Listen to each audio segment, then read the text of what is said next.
بسم اللہ الرحمن الرحیم۔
والذين جاهدوا فينا لنهدينهم سبلنا وإن الله لمع المحسنين۔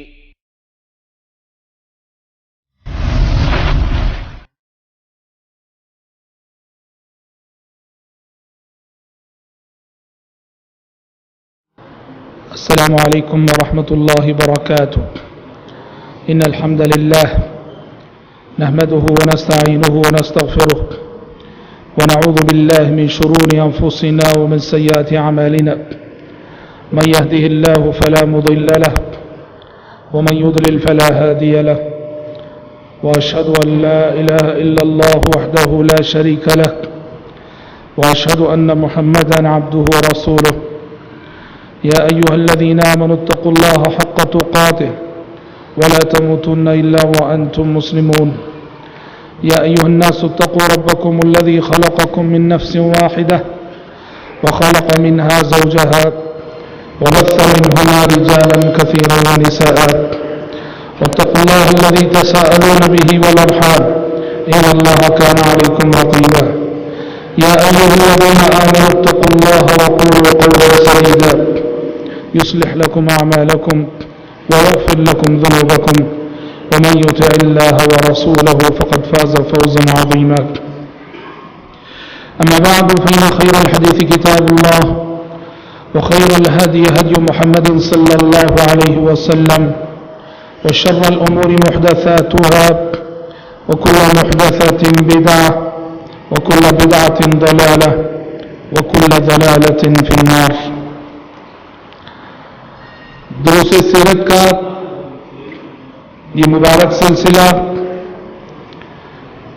جو پچھلے 14 دنوں سے جاری ہے، بحمد اللہ ہم مکی زندگی کو ختم کر کے نبی کریم صلی اللہ علیہ وسلم کی مدنی زندگی میں داخل ہو چکے ہیں، اور کل کے درس میں ہماری گفتگو ہوئی تھی کہ مدینہ جانے کے بعد نبی کریم صلی اللہ علیہ وسلم نے 3 اہم اقدامات کیے اور 3 عظیم کام کیے۔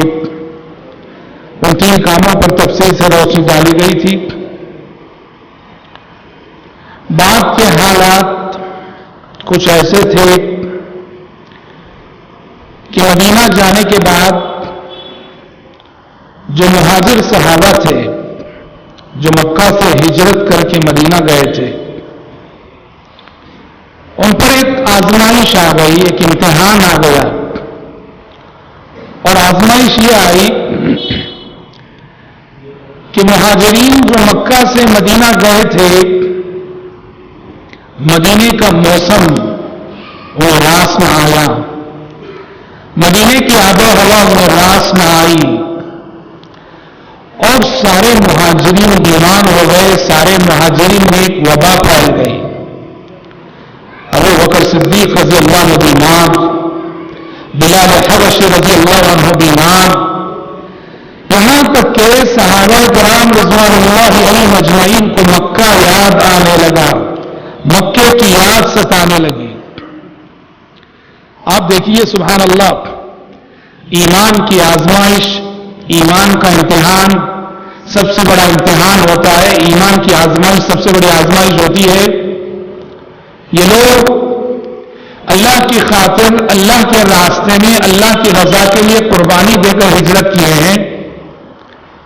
مکے میں اپنے رشتہ دار، اپنے کاروبار سب کو چھوڑ کر مدینہ گئے ہیں، اور مدینہ جانے کے بعد سارے مہاجرین بیمار ہو گئے ہیں۔ دیکھ رہے آپ، ہم کیا سمجھتے ہیں کہ اللہ کے لیے جیسے ہم قربانی دیں، ہم سمجھتے ہیں کہ آسمان سے فوراً مدد آ جانی چاہیے۔ اللہ کی مدد ایسے نہیں آتی، اللہ آزماتا ہے بندوں کو۔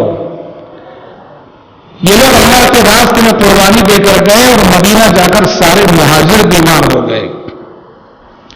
نبی کریم صلی اللہ علیہ وسلم کو پتہ چلا، آپ صلی اللہ علیہ وسلم نے اس سلسلے میں اللہ تبارک و تعالیٰ سے خصوصی دعا کی، اور آپ کی دعا قبول ہوئی، اور یہ وبا جو مہاجرین میں پھیلی تھی، یہ وبا مدینے سے منتقل ہو کر جحفہ نامی مقام پہ چلی گئی۔ ایک صحابی نے خواب دیکھا، یا خود ایک روایت کے مطابق اللہ کے نبی صلی اللہ علیہ وسلم نے خواب دیکھا کہ ایک بھیانک شکل والی عورت، لمبے لمبے بالوں والی عورت مدینے سے نکل کے جحفہ جا رہی ہے۔ تو پیارے نبی نے اس خواب کی تعبیر یہ بتائی کہ خوش ہو جاؤ، جو وبا تمہارے درمیان پھیلی ہوئی ہے، یہ وبا اب یہاں سے نکل کر جحفہ چلی جائے گی۔ اور ویسے ہی ہوا، سارے مہاجرین کو صحت مل گئی، سارے مہاجرین صحت یاب ہو گئے۔ اور پیارے نبی نے اس موقع سے دعا کی تھی کہ پروردگارا، جس طرح تو نے مکہ کی محبت ہمارے دلوں میں ڈال دی تھی، پروردگارا اس شہر مدینہ کی محبت بھی ہمارے دلوں میں ڈال دے۔ اور وہیں سے مدینہ سارے صحابہ کے نزدیک محبوب شہر بن گیا، اور جیسی محبت مکے کی تھی اس سے کہیں زیادہ محبت مدینے کی نبی کریم صلی اللہ علیہ وسلم اور صحابہ کے دلوں میں پیدا ہو گئی۔ ایک امتحان یہ ہوا، دوسرا امتحان آیا، اور دوسرا امتحان یہ آیا کہ جو مہاجرین مکہ سے ہجرت کر کے مدینہ گئے تھے، ان کے گھروں میں ولادت نہیں ہو رہی تھی، ان کے گھروں میں ولادت نہیں ہو رہی تھی۔ دیکھو اللہ کیسے آزماتا ہے، رب العالمین کیسے امتحان لیتا ہے۔ اللہ کے راستے میں قربانی دے کے گئے ہیں، اور کسی مہاجر کے گھر ولادت نہیں ہو رہی ہے، یہاں تک کہ مشرکین مکہ مسلمانوں کو طعنہ دینے لگے اور یہ کہنے لگے کہ ہمارے خدا تم سے ناراض ہو گئے ہیں، ہمارے بت تم سے ناراض ہو گئے ہیں، تمہیں بچے نہیں دے رہے، تمہیں اولاد نہیں دے رہے ہیں۔ مسلمانوں نے صبر کیا ان طعنوں پر، جمے رہے ایمان پر، اور الحمدللہ مہاجرین کے گھر سب سے پہلے جو لڑکا پیدا ہوا، سب سے پہلے جن کی ولادت ہوئی، وہ تھے صحابی رسول عبداللہ بن زبیر رضی اللہ عنہ۔ حضرت زبیر ابن عوام کے گھر ولادت ہوئی، عبداللہ بن زبیر پیدا ہوئے، اور جس دن عبداللہ بن زبیر پیدا ہوئے، مدینے کے سارے مہاجرین کے لیے بڑی خبر تھی، بڑی اہمیت رکھنے والی خبر تھی، اس لیے کہ مشرکین ان پہ ہنس رہے تھے، مشرکین انہیں طعنے دے رہے تھے۔ تو سارے مہاجرین کو خوشی ہوئی جب عبداللہ بن زبیر رضی اللہ عنہ کی ولادت ہوئی۔ تو حضرات، اسے بات سمجھ میں آتی ہے کہ اگر آپ حق پر آتے ہیں، سچے راستے پر آتے ہیں، سچے دین کو اپناتے ہیں، عقیدے توحید کو اپناتے ہیں، توحید کے راستے پر چلتے ہیں، تو آپ کی زندگی میں پہلے سے زیادہ پرابلمز آ جائے، آپ کی زندگی میں پہلے سے زیادہ مشکلات آ جائے، تو آپ کے دل میں شیطان یہ وسوسے ڈالے گا، ضرور ڈالے گا کہ کہیں تم گمراہ تو نہیں ہو گئے ہو، کہیں تم غلط راستے پر تو نہیں آ گئے ہو۔ پہلے جب تم قبر پرست تھے بزنس اچھا چل رہا تھا، جب قبر پرست تھے تو تمہاری صحت اچھی تھی، جب سے توحید کے راستے پر آئے ہو بزنس تمہارا جو ہے ٹھپ ہو گیا ہے اور صحت تمہاری بگڑ گئی ہے۔ یاد رکھو، اللہ تعالیٰ ایمان کا امتحان لیتا ہے، عقیدے کا امتحان لیتا ہے، اور اس دنیا میں سب سے کٹھن امتحان، سب سے سخت آزمائش ایمان اور عقیدے کی آزمائش ہوا کرتی ہے، جس آزمائش سے کہ مدینے میں حضرات صحابہ اکرام رضوان اللہ علیہم اجمعین ابتدا میں گزارے گئے۔ مدنی زندگی سے تعلق رکھنے والی ایک اہم بات یہ بھی ہے کہ پیارے نبی صلی اللہ علیہ وسلم جب مدینہ آئے تو یہیں سے نفاق کا آغاز ہوا، منافقین کا آغاز ہوا، یہیں سے منافق پیدا۔ منافق کسے کہتے ہیں؟ دل میں کفر کو چھپائے ہوئے ظاہر میں خود کو کہے کہ میں مسلمان ہوں، اس کو کہتے ہیں منافق۔ ایک ہے مشرک جو کھلم کھلا کہتا ہے کہ میں ایمان نہیں لاؤں گا، میں ایک اللہ کی عبادت نہیں کروں گا، میں اللہ کے ساتھ بتوں کی پرستش کروں گا، یہ مشرک ہے۔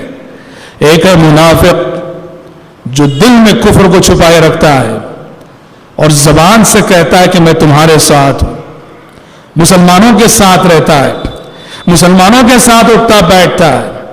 اور اس نفاق اور ایسے منافقوں کا آغاز مدنی زندگی سے ہوا، مدینے کی زندگی سے ہوا۔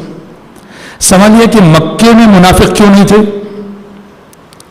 مکے میں منافق کیوں نہیں تھے؟ مدینے ہی میں منافق کیوں شروع ہوئے؟ یاد رکھو، منافق وہاں پیدا ہوتے ہیں جہاں اسلام پاورفل رہتا ہے، جہاں مسلمان مضبوط رہتے ہیں۔ جہاں مسلمان کمزور ہو وہاں منافق نہیں رہتے۔ کیوں نہیں رہتے جانتے ہیں؟ جہاں مسلمان کمزور رہتے ہیں وہاں جس کو بھی دشمنی کرنی ہوتی ہے وہ کھل کر سامنے آتا ہے، اس لیے اسے کسی کا ڈر نہیں، کسی کا خوف نہیں، مسلمان تو کمزور ہے۔ نفاق وہاں پیدا ہوتا ہے جہاں مسلمان مضبوط ہوتے ہیں، منافق وہاں پیدا ہوتے ہیں جہاں اسلام مضبوط ہوتا ہے۔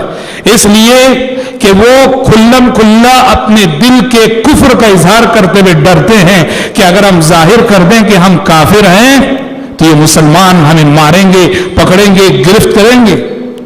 مکے میں مسلمان کمزور تھے، وہاں نفاق نہ تھا۔ مدینہ آنے کے ساتھ مسلمان مضبوط ہوئے، یہاں سے نفاق شروع ہوا۔ کیسے شروع ہوا؟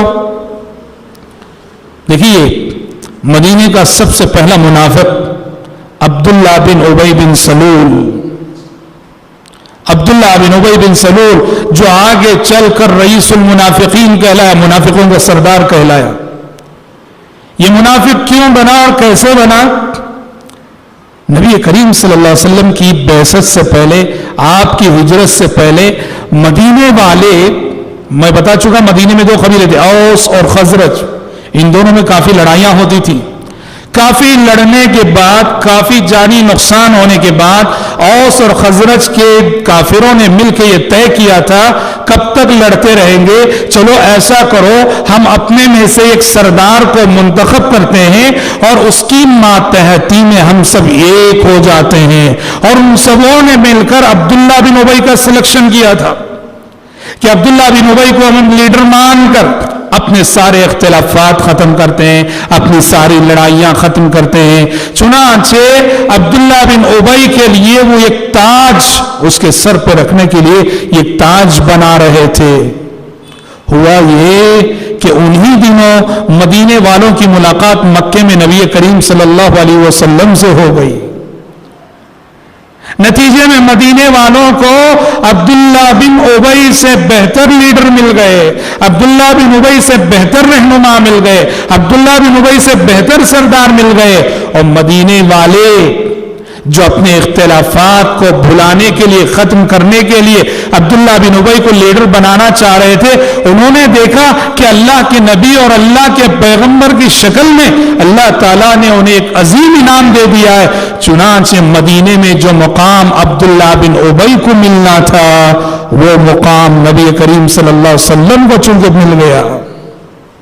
یہیں سے عبداللہ بن ابی نے یہ طے کیا کہ محمد کے آنے کی وجہ سے میرا تاج چھن گیا، محمد کے آنے کی وجہ سے میرا عہدہ چھن گیا، محمد کے آنے کی وجہ سے میری کرسی چھن گئی۔ یہیں سے اس نے دل میں بغض، عداوت، نفرت، کفر کو بٹھا لیا۔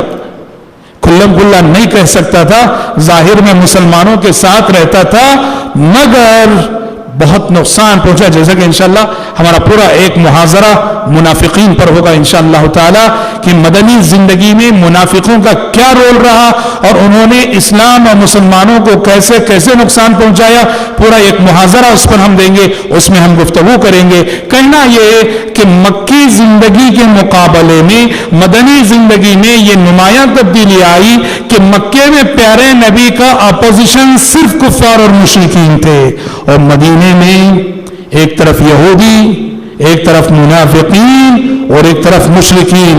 آپ صلی اللہ علیہ وسلم کے خلاف بحیثیت اپوزیشن تین گروپ مدینے میں پیدا ہو گئے, اور ہم آگے دیکھیں گے کہ نبی کریم صلی اللہ علیہ وسلم نے ان تینوں سے آپ صلی اللہ علیہ وسلم نے مدنی زندگی میں کیسے نمٹا. حضرات, مدنی زندگی کی ایک اور خصوصیت یہ ہے مکی زندگی کے مقابلے میں کہ مدنی زندگی میں نبی کریم صلی اللہ علیہ وسلم کو اور صحابہ کو جہاد کا پرمیشن ملا, جہاد کی اجازت دی گئی, جبکہ یہ اجازت اور یہ پرمیشن مکی زندگی میں نہیں دیا گیا. مکے میں مسلمان ستائے جا رہے تھے, مکے میں مسلمان پریشان کیے جا رہے تھے, مکے میں طرح طرح کی سازشیں ہو رہی تھی, لیکن اس کے باوجود جہاد کی اجازت نہیں دی گئی. حتیٰ کہ بعض صحابہ نے آ کر آپ سے اجازت بھی چاہی تھی مکی زندگی میں, اجازت دیجئے, کب تک صبر کریں, اینٹ کا جواب پتھر سے دینا چاہتے ہم. پر مکی زندگی میں مسلمانوں کو جہاد کی اجازت نہیں دی گئی. مدینہ آنے کے بعد مسلمانوں کو جہاد کی اجازت دی گئی. جب سورہ حج کی آیت نازل ہوئی, اذن للذین یقاتلون بانہم ظلموا وان اللہ علی نصرہم لقدیر, ان مظلوموں کو اب جہاد کی اجازت دی جاتی ہے جن سے مشرکین مسلسل کئی سال سے لڑتے چلے آ رہے ہیں, ستاتے چلے آ رہے ہیں, تکلیفیں دیتے چلے آ رہے ہیں. ان مظلوموں کو اب بدلہ لینے کی اجازت دی جا رہی ہے. سوال یہ ہے, کیا سبب تھا اور کیا ریزن تھا مکے میں جہاد کا پرمیشن نہیں ملا اور مدینے میں ملا؟ اس کو بہت سمجھنا ضروری ہے میرے بھائی. دیکھو, یاد رکھو, مکے میں جہاد کی اجازت نہیں دی گئی اور مدینے میں ملی. اس سے اسلام نے یہ میسج دیا کہ جہاد کے لیے سازگار حالات, سازگار ماحول کا پایا جانا انتہائی ضروری ہے. مکے میں مسلمانوں کے پاس اقتدار نہ تھا, مکے میں مسلمانوں کے پاس کوئی اختیار نہ تھا, مکے میں مسلمان کمزور تھے, مکے میں مسلمانوں کے پاس طاقت نہ تھی, مکے میں مسلمان ایک مائنورٹی کی حیثیت سے رہتے تھے. جہاد کے لیے اقتدار چاہیے, اختیار چاہیے, طاقت چاہیے جی, اور اجتماعیت چاہیے, مسلمانوں میں یونٹی چاہیے, اتحاد چاہیے, اتفاق چاہیے. یہ سارے اسباب مسلمانوں کو مدینے میں نصیب ہوئے, مکے میں نہیں ملے. مکے میں مسلمان مائنورٹی کی حیثیت سے کمزور تھے, طاقت نہیں, قوت نہیں. شریعت کہتی ہے کہ جہاد ایک اجتماعی عمل ہے, وہ کوئی انفرادی عمل نہیں کہ میرے دل میں آیا اور میں نے جا کے کوئی کاروائی کر دی. یہ کوئی انفرادی عمل نہیں, یہ اجتماعی عمل ہے. پیارے نبی نے حدیث میں فرمایا کہ حاکم وقت, حکمران وقت کی قیادت میں ہونے والا جہاد جہاد ہوتا ہے. آپ نے فرمایا الامام جنہ, بخاری کی حدیث ہے, الامام جنہ یقاتل من ورائہ. آپ نے فرمایا جو وقت کا بادشاہ ہوتا ہے, وقت کا حاکم ہوتا ہے, وقت کا خلیفہ ہوتا ہے, وہ ڈھال ہے مسلمانوں کے لیے. اس کی آڑ میں مسلمان اس کی کمانڈنگ میں, اس کی قیادت میں اپنے دشمن سے لڑا کرتے ہیں. اور یہ بات بھی یاد رہے, یہ بات بھی یاد رہے کہ جہاد کے سلسلے میں شریعت کی تعلیم اور شریعت کا فلسفہ یہ ہے کہ جہاد دعوت کے لیے ہوتا ہے, تبلیغ کے لیے ہوتا ہے. جہاد کا مقصد دعوت اللہ کے لیے راستے پیدا کرنا. جہاں دعوت کا پرمیشن ہو, دعوت کی اجازت ہو, تبلیغ کی آزادی ہو, وہاں مسلمانوں کو پوری توجہ دعوت و تبلیغ پہ دینی چاہیے. علامہ ابن قیم نے لکھا ہے جہاد کا مقصد کیا ہے؟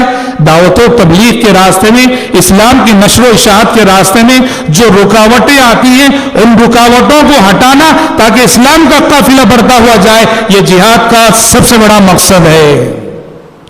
آپ اس کو سمجھ سکتے ہیں. ہم انشاءاللہ بحث کریں گے غزوہ خیبر. غزوہ خیبر جب یہ جنگ ہوئی, غزوہ خیبر میں کیا ہوا, ایک قلعہ تھا جس کا نام تھا حصن نائم. یہودیوں سے ہوئی تھی یہ جنگ, مسلمان کئی قلعے یہودیوں کے فتح کر چکے تھے. ایک قلعہ تھا جس کا نام تھا حصن نائم, یہ قلعہ فتح نہیں ہو رہا تھا. کئی مرتبے پیارے نبی نے صحابہ کو بھیجا، کوششیں ہوئی، فتح نہیں ہوا.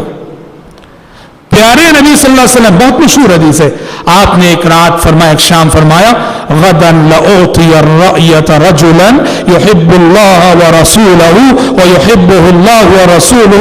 آپ نے کہا کہ کل اسلامی فوج کا جھنڈا میں ایک ایسے شخص کے ہاتھ میں تھما رہا ہوں کہ جس کے ہاتھوں یہ قلعہ فتح ہوگا، وہ اللہ اور اس کے رسول سے محبت کرنے والا ہوگا، اللہ اور اس کے رسول اس سے محبت کرنے والے ہوں گے. بہت مشہور واقعہ ہے. صبح ہوئی، پیارے نبی نے کہا این علی، علی بن ابی طالب کہاں ہیں؟ علی بن ابی طالب بلائے گئے اور علی بن ابی طالب رضی اللہ عنہ سے پیارے نبی نے فرمایا جاؤ. دیکھو یہ غور کرنے کی بات ہے. کہاں بھیج رہے ہیں؟ جہاد کے لیے بھیج رہے ہیں. علی بن ابی طالب کو بھیج رہے ہیں رضی اللہ عنہ جہاد کے لیے. اور نصیحت کیا کر رہے ہیں؟ نصیحت کر رہے ہیں دعوت کی، تبلیغ کی. کیا کہا؟ فواللہ لئن یہدی اللہ بک رجلا واحدا خیر لک من حمر النعم. اللہ کی قسم، تمہارے ذریعے سے ایک شخص ہدایت پا جائے، ایک شخص مسلمان ہو جائے، یہ بات تمہارے لیے کئی سرخ اونٹوں سے بہتر ہے. بہت بڑی بات ہے. بھیجا جا رہا ہے لڑنے کے لیے، بھیجا جا رہا ہے جہاد کے لیے، اور نصیحت ہو رہی دعوت و تبلیغ کی. اس سے پتا چلا کہ جہاد کا مقصد بھی دعوت اللہ ہے. اور یہی وجہ ہے، مسلم شریف وغیرہ کی حدیث ہے، پیارے نبی کا معمول تھا، آپ کسی بھی کمانڈر کو جب جہاد کے لیے بھیجتے تھے پہلی نصیحت یہ کرتے کہ لڑنے سے پہلے انہیں دعوت دینا، لڑنے سے پہلے انہیں دعوت دینا. تو لہٰذا میرے بھائی اس نقطے کو سمجھنے کی ضرورت ہے کہ آج ہم کو اس ملک میں دعوت و تبلیغ کی جو آزادی حاصل ہے، اللہ اکبر، اس آزادی کی قدر کرنے کی ضرورت ہے. یہاں کا جو دستور ہے، یہاں کا جو قانون ہے، یہاں کا قانون ہندوستان کے ہر شہری کو یہ حق دیتا ہے.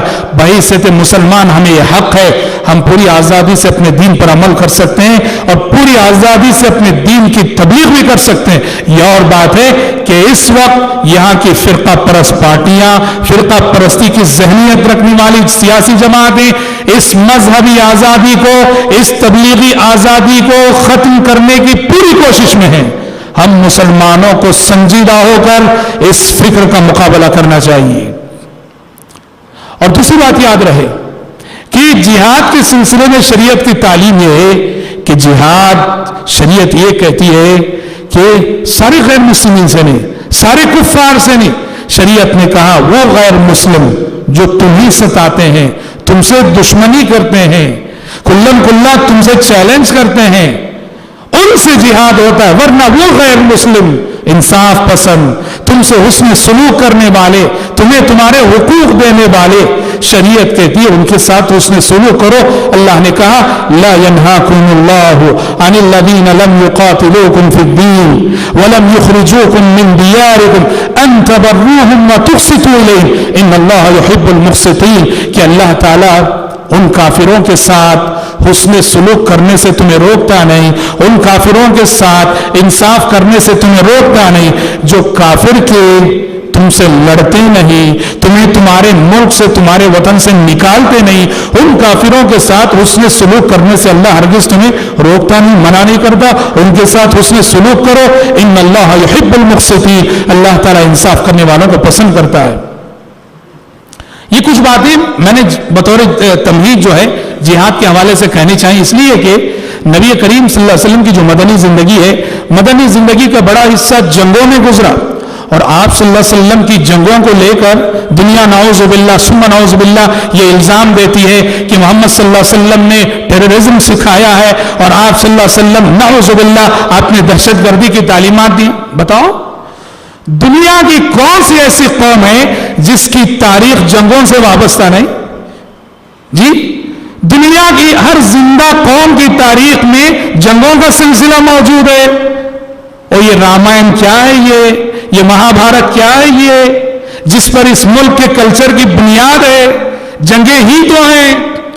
اور بتاؤ آج دنیا کا ہر ملک اپنے پاس فوج رکھتا ہے کہ نہیں، اپنے پاس طاقت رکھتا ہے کہ نہیں؟ تو حضرات یہ ساری دنیا کا مسلمہ قانون ہے، ہر قوم کو اپنے دفاع کا حق ہے، ہر قوم کو اپنی جان، اپنی مال اور اپنی عزت و آبرو سے ڈیفنس کرنے کا پورا حق ہے۔ یہ دنیا کا مسلمہ قانون ہے۔ محض اس لیے کہ محمد صلی اللہ علیہ وسلم نے جنگ کی، محمد صلی اللہ علیہ وسلم نے جہاد کیا، محمد صلی اللہ علیہ وسلم نے اتنی لڑائیاں لڑی، کسی کو یہ حق نہیں پہنچتا وہ کہے محمد صلی اللہ علیہ وسلم نعوذ باللہ دنیا کو ٹیررزم کی تعلیمات دے گئے۔ نہیں، ہم بتائیں گے کل کا میرا جو درس ہوگا انشاءاللہ تعالی، اس میں یہ بتاؤں گا میں انشاءاللہ تعالی کہ اللہ اکبر، پیارے نبی نے جہاد کیا ضرور، جنگ کی ضرور، مگر اللہ اکبر آپ کے جہاد میں، آپ کے جنگ کے جو اخلاقی پہلو تھے، میدان جنگ میں آپ صلی اللہ علیہ وسلم نے جن اعلیٰ اخلاق کا مظاہرہ کیا ہے، انسانی تاریخ کی کسی جنگ میں آپ ایسے اعلیٰ اخلاق نہیں دکھا سکتے۔ انشاءاللہ تعالیٰ کل کی ہماری ساری گفتگو اسی ناحیے سے ہوگی کہ آپ کی جنگوں کے اخلاقی پہلو کیا تھے، جس سے پتہ چلے گا کہ آپ صلی اللہ علیہ وسلم کا جہاد کتنا مقدس تھا، آپ کی جنگیں کتنی مقدس تھی، آپ کی لڑائیاں کتنی مقدس تھی، اور آپ نے رہتی دنیا تک کے لیے اور لڑتی دنیا کو آپ نے کتنا عظیم سبق دیا ہے، یہ انشاءاللہ تعالیٰ کل بتائیں گے۔ سب سے پہلی جنگ ہم سب جانتے ہیں غزوہ بدر ہے۔ حالانکہ غزوہ بدر سے پہلے بھی اگر چھوٹی موٹی اگر جنگوں کی بات کریں، غزوہ بدر سے پہلے بھی تقریباً 8 جنگیں ہوئی، لیکن وہ چھوٹی چھوٹی تھی۔ لیکن ایک معرکہ جسے کفر اور اسلام کا معرکہ کہا جائے، سب سے پہلا معرکہ اور سب سے پہلی جنگ وہ جو غزوہ بدر ہے۔ غزوہ بدر کن حالات میں پیش آیا؟ غزوہ بدر کچھ ان حالات میں پیش آیا کہ مسلمان جب مدینہ پہنچ گئے، مکے والے، مکے کے کافر مسلمانوں کو مدینہ پہنچنے کے بعد بھی چھوڑے نہیں، دھمکیاں دیتے رہتے تھے۔ یہ نہ سمجھو کہ مدینہ پہنچ کے تم ہم سے بچ گئے، ہم تمہارا پیچھا نہیں چھوڑیں گے، ہم ایسا کریں گے ویسا کریں گے۔ پہلے تو 13 سال ستائے مسلمانوں کو، مکے کے 13 سال، اب مدینے میں مسلمان آئے ہیں، یہاں بھی دھمکیاں دے رہے ہیں۔ اور پیارے نبی صلی اللہ علیہ وسلم نے اب چونکہ جنگ کے اسباب حاصل ہو گئے، قوت حاصل ہو گئی، آپ صلی اللہ علیہ وسلم نے انتقامی کارروائی کرنی چاہیے، اور اس کے لیے ایک واقعہ سبب بنا۔ مشرکین مکہ کا ایک قافلہ بزنس کے سلسلے میں، تجارت کے سلسلے میں ابو سفیان کی کمانڈنگ میں سیریا گیا ہوا تھا، اور وہ قافلہ لوٹ رہا تھا، اور اس میں مکے والوں کا کافی سرمایہ لگا تھا، سارے مکے والوں نے اپنا پیسہ لگایا تھا۔ پیارے نبی صلی اللہ علیہ وسلم کو پتہ چلا، اور آپ کو یہ قافلے کی خبر دینے والے کون تھے معلوم؟ مدینے کے اطراف رہنے والے غیر مسلم قبیلے۔ پیارے نبی کی حکمت دیکھو، پیارے نبی نے مدینہ آنے کے فوراً بعد کیا کیا جانتے ہیں؟ مدینے کے اطراف جتنے قبیلے تھے، مشرک قبیلے، ان سب سے آپ نے معاہدہ کر لیا، انہیں دوست بنا لیا اپنا۔ اس معاہدے کا پاس و لحاظ کرتے ہوئے وہ مشرک رہتے ہوئے مشرکین کی خبریں نبی کو پہنچاتے تھے۔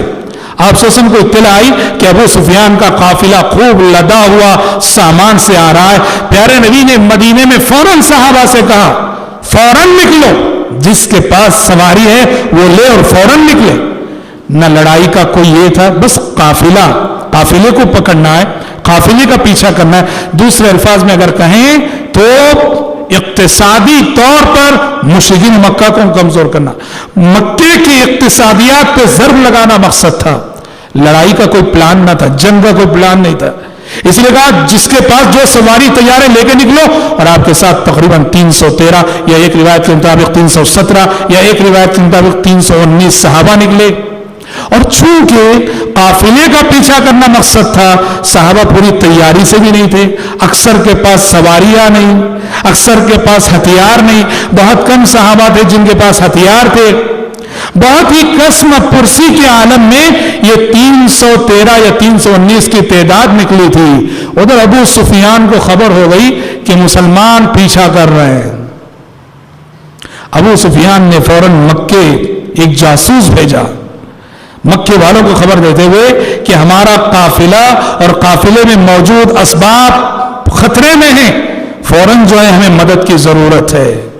یہ سن کر ابو جہل کی قیادت میں 1000 کی فوج مکے سے نکلی. 1000 کی فوج مکے سے نکلی. ادھر مسلمان آگے بڑھ رہے ہیں ابو سفیان کے قافلے کا پیچھا کرنے کے لیے, اور ادھر سے مکے سے 1000 کی فوج آ رہی ہے مسلمانوں سے نمٹنے کے لیے اور قافلے کو بچانے کے لیے. ہوا یہ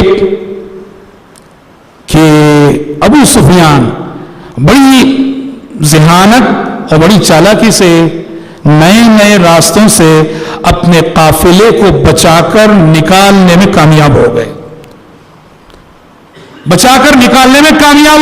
مسلمانوں کی دسترس, مسلمانوں کی گرفت سے اپنے تجارتی قافلے کو بچا کر بہت دور لے گئے. یہاں تک کہ انہیں یقین ہو گیا اب مسلمان ہمارا پیچھا نہیں کر سکتے. جب بچ گیا ابو سفیان کا قافلہ, ابو سفیان نے ابو جہل کو پیغام بھیجا کہ آ جاؤ, اب تو ہم بچ نکلے ہیں, مسلمانوں کے قبضے ان کی گرفت سے باہر ہو چکے ہیں. ابو جہل کے سر میں جو غرور سمایا تھا, اس نے کہا ہم نکلے ہیں تو مسلمانوں کا مقابلہ کیے بغیر واپس نہیں لوٹیں گے. خوب ناچنے والیاں تھی فوج میں, گانے والیاں تھی فوج میں, گاتے ہوئے ناچتے ہوئے ابو جہل مسلمانوں کی طرف بڑھتا رہا. اب ہوا یہ کہ مسلمان نکلے تھے قافلے کا پیچھا کرنے کے لیے, قافلہ تو بچ نکلا, اب اچانک جنگ کی نوبت پیش آ گئی. اور وہ بھی جنگ بھی کس سے؟ اس فوج سے جو تعداد میں مسلمانوں سے ڈبل نہیں ٹریبل ہے. مسلمان 313 اور وہ 1000, اور وہ 1000 بھی کیسے ہوئے؟ کیسے؟ ہتھیار سے لدے ہوئے, سواریوں پر سوار. اور ادھر مسلمان ہیں کہ غریب نادار, سواریاں نہیں ہیں, تلوار نہیں ہے, ہتھیار نہیں ہے, ڈھال نہیں ہے. عجیب قسم پرسی کا عالم تھا. پیارے نبی نے صحابہ سے مشورہ طلب کیا کہ بتاؤ لوگوں اب کیا کرنا ہے, کیونکہ نکلے تھے تجارتی قافلے کا پیچھا کرنے کے لیے اور اب جنگ کی نوبت آ گئی. تو پہلے ایک یکی بات بھی کرے. کئی مہاجر صحابہ نے اٹھ کر جواب دیا, اے اللہ کے نبی ہمت کر کے ہم مقابلہ کریں گے, آگے بڑھیں گے اللہ کے نبی. لیکن پیارے نبی انصار کا جواب سننا چاہ رہے تھے جو مدینے کے رہنے والے. تو جب بار بار پیارے نبی کہہ رہے تھے لوگوں مشورہ دو, تو انصار میں سے سعد بن معاذ رضی اللہ عنہ اٹھ کھڑے ہوئے, کہا اللہ کے نبی لگتا ہے ہم انصاری صحابہ کی رائے جاننا چاہتے ہیں. کہا اللہ کے نبی اللہ کا نام لے کر آگے بڑھیے, اللہ کی قسم اگر آپ ہمیں کہتے ہیں سمندر میں گھوڑے ڈالنے کے لیے, ابھی آپ کے حکم سے سمندر میں گھوڑے ڈالنے کے لیے تیار ہیں. اللہ کے نبی ہم ویسا نہیں کہیں گے جیسا قوم بنو اسرائیل نے موسیٰ علیہ السلام سے کہا تھا, اذهب انت وربك فقاتلا انا هاهنا قاعدون. موسیٰ علیہ السلام نے جب اپنی قوم سے بیت المقدس پر حملہ کرنے کے لیے کہا تھا, بنی اسرائیل نے جواب دیا تھا, اے موسیٰ تم اور تمہارا رب جاؤ لڑو, ہم یہاں بیٹھے تماشا دیکھیں گے. کہا اللہ کے نبی ہم ایسا جواب نہیں دیں گے, آگے بڑھیے. ہم یہ کہتے ہیں اذهب انت وربك انا معك مقاتلون. کہا کہ پیغمبر آگے بڑھیے, ہم آپ کے ساتھ قدم بقدم لڑنے والے ہیں. پیارے نبی کو جب انصار کی جانب سے جواب ملا تو پیارے نبی کو بہت خوشی ہوئی, اور پیارے نبی نے بشارت سنائی اسی وقت فتح کی بشارت سنائی. خوش ہو جاؤ, کل کا دن جو مقابلے کا دن ہے یہ تمہیں خوشیاں نصیب کرنے والا دن ہے. بشارتیں سنائی پیارے نبی صلی اللہ علیہ وسلم نے. اب پیارے نبی کو جستجو تھی, جنگوں میں کیا ہوتا ہے جاسوسی کا نظام ہوتا ہے, پیارے نبی کا بھی جاسوسی کا نظام تھا. پیارے نبی نے ابو جہل کا جو قافلہ آیا تھا اس کی صورتحال اور اس کی کنڈیشن معلوم کرنے کے لیے اپنے جاسوس بھیجے, علی بن ابی طالب, زبیر بن عوام رضی اللہ اور حضرت مقداد رضی اللہ عنہ اجمعین, جاسوسی کے لیے بھیجا. اور یہ دونوں مشرکین کے 2 جاسوس کو پکڑ لائے. یہ تینوں صحابہ مشرکین کے 2 جاسوس کو پکڑ لائے جو پانی لے جا رہے تھے مشرکین کے لیے, ابو جہل کی فوج کے لیے. پیارے نبی نماز پڑھ رہے تھے اس وقت, ان دونوں کو لا کر حضرت علی اور زبیر پوچھ رہے تھے, سچ بتاؤ تم ابو سفیان کے قافلے کے آدمی ہو یا یہ کہ ابو جہل کی فوج کے آدمی ہو؟ وہ دونوں حقیقت میں تھے ابو جہل کی فوج کے. صحابہ چاہ رہے تھے کہ وہ تجارتی قافلہ ملے تو اچھا ہے. جی ہاں، قرآن نے یہ بات سورہ انفال میں کہی، تمہاری دلی خواہش تو یہ تھی کہ وہ تجارتی قافلہ ملتا، لیکن اللہ کا فیصلہ یہ تھا کہ آج حق اور باطل میں صاف ٹکر ہو جانی چاہیے تھی. یہ اللہ کا فیصلہ تھا. تو دونوں نے پوچھا ان دونوں جاسوسوں سے، بتاؤ تم کس کے جاسوس ہو؟ انہوں نے سچ کہا کہ ہم جو ابو جہل کی فوج کے جاسوس ہیں. تو مارنے لگے اس کو. وہ مار کی تکلیف برداشت نہ کر سکے گا، ہاں نہیں ہم ابو سفیان کے قافلے کے جاسوس ہیں. پیارے نبی سے نماز پڑھ رہے تھے، سلام پھر کے کہا جب وہ سچ بول رہے تھے تو مارے تم، اور جھوٹ بول رہے تو چھوڑو اس کو. کہا کہ یہ سچ کہہ رہے ہیں کہ یہ ابو جہل کے قافلے کے جاسوس ہیں. دیکھیے پیارے نبی کی جنگی بصیرت. پیارے نبی نے ان دونوں سے پوچھا، وہ دونوں ذرا نوجوان تھے، ابھی بچے تھے، زیادہ عمر والے نے. پیارے نبی نے پوچھا ابو جہل کی فوج میں کتنے لوگ ہیں؟ ان دونوں نے کہا کہ ہمیں تعداد کا علم نہیں کہ وہ لوگ کتنے ہیں. پیارے نبی نے کہا اچھا اتنا بتاؤ وہ کھانے کے لیے کتنے اونٹ ذبح کرتے ہیں؟ انہوں نے کہا کسی دن 9 ذبح کرتے ہیں، کسی دن 10 اونٹ ذبح کرتے ہیں. تو پیارے نبی نے کہا لوگوں اس کا مطلب یہ ہے کہ وہ 900 سے 1000 کی تعداد میں ہیں. اور بالکل اونٹ جو ذبح ہو رہے ہیں ان کی غذا کو سامنے رکھ کر پیارے نبی نے ان کی صحیح تعداد بتا دی کہ وہ 900 سے 1000 کے درمیان ہے. بالکل اتنی ہی تعداد تھی. اللہ اکبر. حضرات کل جنگ شروع ہونے والی ہے. بدر نامی مقام پہ پیارے نبی پہنچ چکے ہیں اور کل جنگ شروع ہونے والی ہے. اور آج کی رات پیارے نبی صلی اللہ علیہ وسلم کا عجب عالم تھا. آپ پوری رات سوئے نہیں.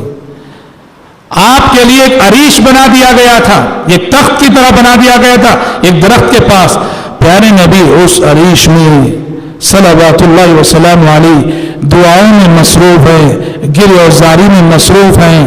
اللہ سے گڑ گڑاتے ہوئے رو کے دعائیں کر رہے ہیں اور کہہ رہے ہیں کہ اللہم ان تہلک هذه العصابہ فلن تعبد فی الارض. کہا کہ اللہ یہ مٹھی بھر جماعت جو اس وقت میرے ساتھ ہے اگر کل یہ شکست کھا گئی تو پھر وہ زمین پر تیری عبادت کرنے والا کوئی نہیں رہے گا.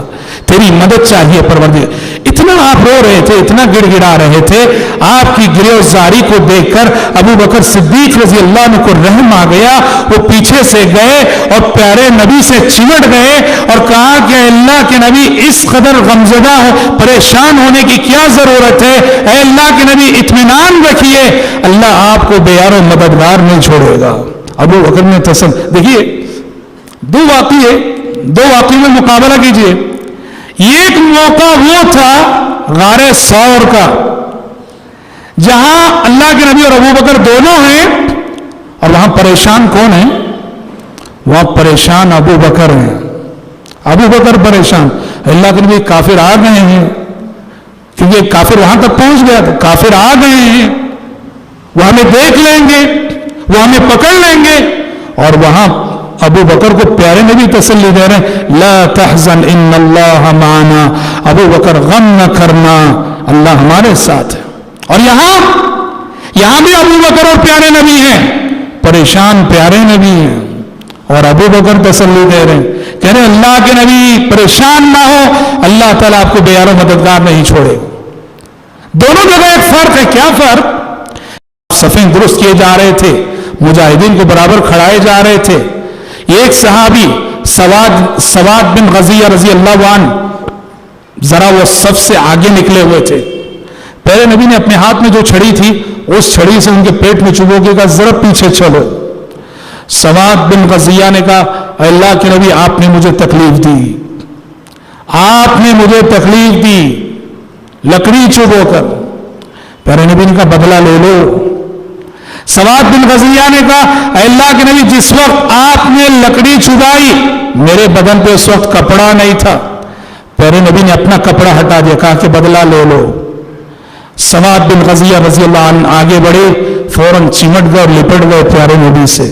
وہ کہنے لگے اللہ کے نبی اللہ کی قسم جنگ کا موقع ہے، جہاد کا موقع ہے، کیا معلوم کتنی دیر کی زندگی باقی رہ گئی ہے. میں یہ چاہ رہا تھا کہ مرنے سے پہلے آپ سے قربت کی یہ ساتھ نصیب ہو جائے کہ میرا بدن آپ کے بدن سے لگ جائے، میں بس اس کے لیے کیا ہوں اللہ کے نبی، اس کے علاوہ آپ سے کوئی بدلہ ادلا لینے کا میرا جذباتی تعلق، نبی کریم صلی اللہ علیہ وسلم سے جذباتی تعلق، اور کس طرح صحابہ کرام رضوان اللہ علیہم اجمعین نے نبی کریم صلی اللہ علیہ وسلم کو چاہا تھا۔ اور حضرات، لڑائی کا آغاز جنگ بدر میں انفرادی لڑائی سے ہوا، سب سے پہلے اجتماعی لڑائی سے پہلے انفرادی لڑائی، مسلمانوں کی جانب سے 3 صحابہ، کفار کی جانب سے عتبہ، شیبہ، ولید بن عتبہ ادھر سے آئے، ادھر مسلمانوں کی جانب سے علی بن ابی طالب، حمزہ اور عبیدہ بن حارث رضی اللہ عنہم اجمعین۔ پہلے ان تینوں کے درمیان انفرادی لڑائی ہوئی جس میں مسلمانوں کا پلڑا بھاری رہا، اور اس کے بعد دونوں صفیں ایک دوسرے سے بھیڑ گئیں، ایک دوسرے سے بھیڑ گئیں۔ دیکھو سبحان اللہ، کیسا معرکہ مسلمان لڑ رہے ہیں، کافر تعداد میں بھی زیاد، تیاری میں بھی زیاد۔ یاد رکھو مسلمان جب بھی جنگ جیتا ہے، اور پوری تاریخ کا مطالعہ کر لو، مسلمان جب بھی جنگ جیتا ہے وہ ایمان اور عقیدے کی طاقت کی بنیاد پہ جیتا ہے۔ مسلمان کبھی ہتھیار کی بنیاد پر یا ظاہری تعداد کی بنیاد پر نہ جنگ نہیں جیتا ہے۔ ایمان تھا، عقیدہ تھا، اللہ پر یقین تھا، اللہ پر توکل تھا، اور یہی سرمایہ تھا جس سرمایہ نے مسلمانوں کو 1000 کی تعداد میں جو فوج تھی اور ادھر 313 اور وہ بھی بے سر و سامان کے عالم میں مسلمانوں کو فتح دلائی، مسلمانوں کو فتح دلائی، مسلمانوں کو جیت دلائی، اور ایسی تاریخی فتح کہ مشرکین ذلیل ہو کر رہ گئے۔ سبحان اللہ، جنگ بدر ختم ہوئی، کیا نتیجہ تھا؟ 70 کافر مارے گئے، اور وہ 70 بھی کیسے تھے جانتے ہیں؟ سردار قسم کے، اور سرداروں کا سردار ابو جہل مارا گیا، اور رب العالمین نے کیسے ذلیل کیا اس شخص کو، اس مغرور کو 2 بچوں نے مارا، 2 بچوں نے مارا۔ عبد الرحمن ابن عوف کہتے ہیں میں میدان جنگ میں کھڑا ہوں، 2 بچے آئے، بچوں سے مراد ایسے بچے جو ابھی جوانی میں قدم رکھے ہیں، 14-15 سال کے بچے، معاذ اور معوذ دونوں آئے، اور آ کے عبد الرحمن ابن عوف کے دونوں نے پوچھا چچا جان یہ بتائیے کہ اس میں ابو جہل کون ہے؟ عبد الرحمن ابن عوف کہتے ہیں ادھر سوال ہوا اور ادھر ابو جہل سامنے سے گزرا، میں نے کہا دیکھو وہی دونوں بچوں نے پیچھا کیا، اور پیچھا کر کے سبحان اللہ ایسا وار کیا ابو جہل پر کہ ابو جہل ان بچوں کی تلواروں سے مارا گیا۔ 2 بچوں نے ابو جہل کا خاتمہ کیا۔ رب العالمین نے آخرت سے پہلے دنیا ہی میں اس مغرور کے غرور کو اس طرح خاک میں ملایا، اور مرتے ہوئے وہ کہہ بھی رہا تھا کیسی ذلت ہے اور کیسی رسوائی ہے کہ بچوں کے ہاتھوں سے میں مارا گیا۔ بڑی بات ہے حضرات، 70 کافر مارے گئے اور 14 صحابہ شہید ہوئے، اور اتنے ہی 70 کافر قید بھی ہو کر آئے۔ اسی لیے قرآن مجید نے اس دن کو یوم الفرقان قرار دیا۔ یوم الفرقان، حق و باطل میں فیصلہ کن دن تھا، یہ حق و باطل کے درمیان فیصلہ کن معرکہ تھا، اور یہ وہ دن تھا جہاں کفر ذلیل ہو گیا، یہ وہ دن تھا جہاں مشرکین مکہ کا احساس سے برتری کچلا گیا، یہ وہ دن تھا جہاں کفر کا غرور کچلا گیا، یہ وہ دن تھا جہاں 13 سال سے جو مسلمان ستائے گئے، مظلومیت برداشت کرتے رہے، اللہ نے آج ان کے دلوں کو، ان کے سینوں کو ٹھنڈا کیا، ان کے سینوں کو رب العالمین نے ٹھنڈا کیا۔ 13 سال سے جن لوگوں نے جینا دو بھر کر رکھا تھا، رب العالمین نے آج انہی مظلوموں کے ہاتھوں ان ظالموں کا خاتمہ کر رکھا تھا۔ حضرات یہ وہ جنگ تھی جو قلت تعداد میں لڑی گئی تھی، قلت اسباب میں لڑی گئی تھی، اور قرآن کہتا ہے کم من فئۃ قلیلۃ غلبت فئۃ کثیرۃ باذن اللہ واللہ مع الصابرین۔ دنیا کی تاریخ بتاتی ہے کتنی ہی ایسی فوجیں جو تعداد کے اعتبار سے بہت کم تھی ان فوجوں پہ غالب آ گئی جو تعداد کے اعتبار سے ہمالیہ کے برابر تھی۔ کم من فئۃ قلیلۃ غلبت فئۃ کثیرۃ باذن اللہ۔ معلوم ہوا اللہ تبارک و تعالی ہم سے اور آپ سے کوالٹی چاہتا ہے، کوانٹٹی نہیں۔ ہم سے اور آپ سے اللہ تعالیٰ کوالٹی چاہتا ہے، کوانٹٹی نہیں۔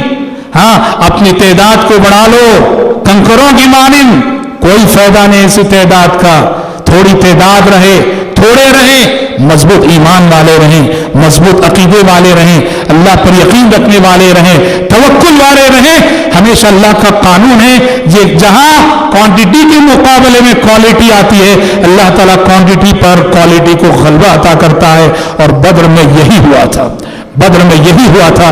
اس کے بعد کے جو حالات تھے انشاءاللہ تعالی ہم کل کے درس میں سنیں گے.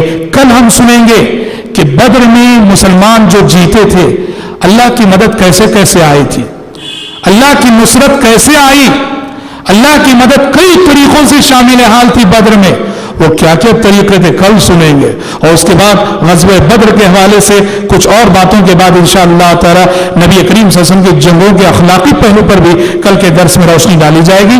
آج اسی پر اپنی گفتگو ختم کرتے ہوئے ہم دعا کرتے ہیں کہ اللہ تعالیٰ کہنے والے کو، سننے والوں کو اس بات کی توفیق عطا فرمائے کہ ہم اپنی عملی زندگی کو سیرت رسول کے سانچے میں ڈھال سکیں. اللہم آمین. وآخر دعوانا الحمدللہ رب العالمین.